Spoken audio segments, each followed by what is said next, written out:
Subscribe करें हमारे channel को और बेल आइकन को ज़रूर प्रेस करें। बाकी मामलात की तरह नामूस रिसालत पर हमले को बर्दाश्त करने की पोजीशन में आ जाती है तो ये बात सुन ले कि उम्मत के पास फिर कुछ भी नहीं बचता है, उम्मत के पल्ले फिर कुछ भी नहीं रहता।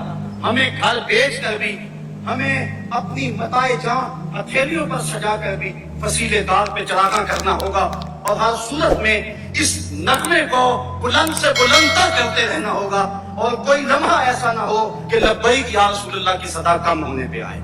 ये लब्बैक या रसूलल्लाह का नगमा बढ़ता ही चला जाए और हमने अपने आका और मौला से ये अहद गुलामी करना है। लब्बैक या रसूलल्लाह क्या है? हुजूर के साथ अहद गुलामी है। ग़ज़वा हुनैन के मौके पे जब आका करीम अपने असहाब के हमरा हुनैन की तरफ बढ़ रहे थे, रास्ते में एक दरे पर काफिरों ने अपने तीर अंदाज पहाड़ों के दामन में छुपा रखे थे। मुसलमान तो लड़ाई के लिए जा रहे थे, लेकिन अचानक जब हमला हो गया तो इस गैर मुतवक्के हमले की वजह से मुसलमान परेशान हो गए और एक मर्तबा लश्कर के अंदर भगदड़ मच गई।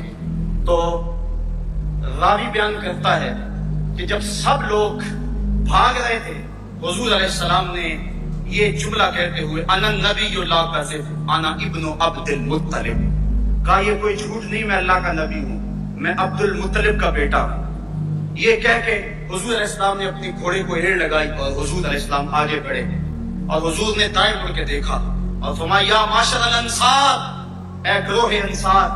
तो सब अंसार ने मिल के जवाब दिया लब्बैक या रसूल अल्लाह अबशिर नहनु मआका, हुजूर हम हाजिर हैं, आपको बशारत हो, आप खुश हो जाएं, हम आपके साथ हैं। फिर हुजूर ने बाईं सम देखा और फिर कहा या माशर अंसार। तो सहाबा ने फिर कहा लब्बैका लब्बैका नहनु मआका या रसूल अल्लाह, हुजूर हम हाजिर हैं, हम हाजिर हैं, हम आपके साथ हैं। और जल्दी जल्दी अपने ऊंट मोड़ने लगे।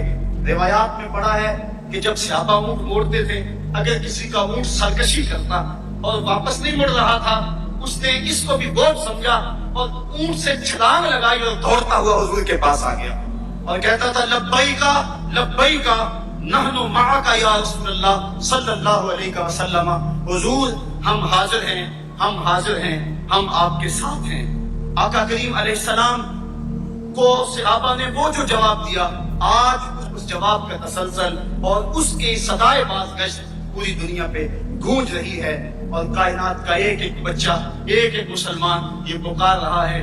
बल्कि ये जब पहली मर्तबा ऐसा हुआ, ये तो हरम की दीवारों पर भी और मक्का मुकर्रमा और मदीना शरीफ के दरमियान जो रोड है, वहाँ बड़े बड़े बोर्ड अवेसा कर दिए गए और वहाँ लिखा गया लब्बैक या रसूलल्लाह। आज हमने अहद गुलामी करना है अपने आका से और हमने अपनी मोहब्बत का इजहार करना है। बात जहाँ तक हुजूर की अज़मत की है, अल्लाह ताला ने कुरान में फरमाया वरफ़अना लका ज़िक्रक, महबूब तेरा जिक्र हमने बुलंद किया है। ये डेनमार्क के लोग जो मर्जी करते रहे, हुजूर की अज़मतों को टाल सकते। चांद की तरफ मुंह करके थूकने से उसकी नूरी किरणों को मैला तो नहीं किया जा सकता। वो हिरा का चांद, वो अरब की रोशनी, वो आमना का राज दुलारा, जिसके सर पे वरफ़अना लका ज़िक्रक का ताज मेरे रब ने रखा है, उसकी अज़मतों को कौन घटा सकता है? ये हमारा इम्तिहान है, ये हमारी आजमाइश है कि हम इस सिलसिले के अंदर क्या करते हैं और इस सिलसिले के अंदर अपना किरदार क्या पेश करते हैं। मेरे आका करीम ने जब भी अपने गुस्ताख के लिए किसी शख्स को पुकारा, हमें तारीख बताती है कि उसने लब्बैक कहते हुए अर्ज की हुजूर मैं एक लम्हे की ताखीर के बगैर हाजिर हूँ। हमें तारीख बताती है कि एक बदबख्त खालिद अल हजली मक्के में बैठकर हुजूर की तौहीन करता था। एक दिन हुजूर ने इब्ने अनीस से कहा, इब्ने अनीस मेरी बात सुनो। तो उन्होंने जवाबन कहा रूही ले रूहे का फिदाउन मुर्नी बिमा तशा, हुजूर मेरी रूह आपकी रूह पे कुर्बान हो, आप हुक्म तो करें मैं पूरा करूंगा। तो आका करीम ने फरमाया कि मेरा हुक्म ये है कि खालिद हजली का मुझे सर लागे। तो फिर उन्होंने ये नहीं कहा कि मैं अकेला हूँ, मैं तन्हा हूँ। वहीं से उठे और मक्के का सफर शुरू किया और 18 दिन के बाद वापस भी आ गए और उसका सर हुजूर के कदमों में डाल दिया।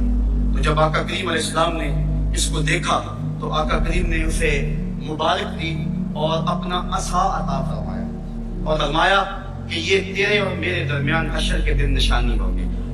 और फिर हजरत इब्ने उनीस रज़ियल्लाहु ताला अन्हु जब फौत होने लगे, आपने अपने अहले खाना को वसीयत की जब मैं मरूं तो ये میرا عصا جو ہے جو حضور نے مجھے عطا کیا میرے کفن میں لپیٹ دینا، تاکہ کل قیامت کے دن میں عصا لے کر حضور کے سامنے جاؤں۔ اور آقا نے کہا تھا کہ یہ میرے اور تیرے درمیان حشر کے دن نشانی ہوگی۔ میں جب یہ لفظ پڑھے تو میری روح کانپنے لگی، میرا دل پھٹنے لگا اور عجیب کیفیت میرے اوپر طاری ہو گئی۔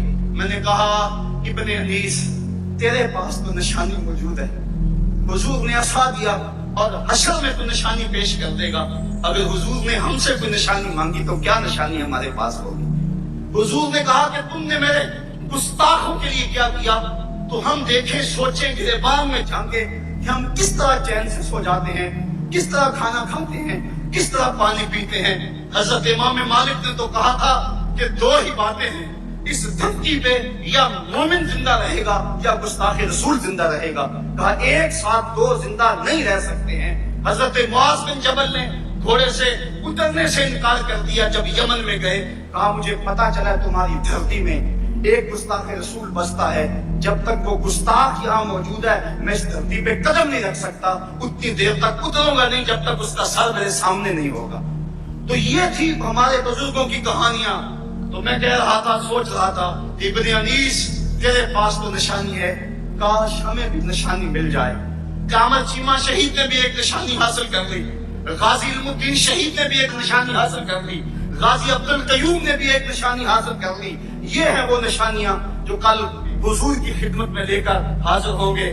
حضرت غازی علم الدین اپنی گردن کی ٹوٹی ہوئی ہڈی لے کر شامل ہوں گے، اور غازی احمد چیمہ شہید اپنے بدن کے اوپر ہٹلر کے بیٹوں کے لگائے ہوئے زخم لے کر حضور کے سامنے پیش ہوں گے۔ ان کے پاس تو نشانیاں موجود ہیں۔ پھر میں نے سوچا چلو لبیک یا رسول اللہ کانفرنس میں زور لگا کے لبیک یا رسول اللہ کہہ کے عہد تو کریں کہ اور ہمارے مقدر پھر ہماری یہ قسمت کہ ہمیں بھی کوئی نشانی مل جائے اور ہم بھی اس پہ ساری زندگی ناز کریں اور اپنے بچوں کو نصیحت کریں کہ اس کو ہمارے کفن میں لپیٹ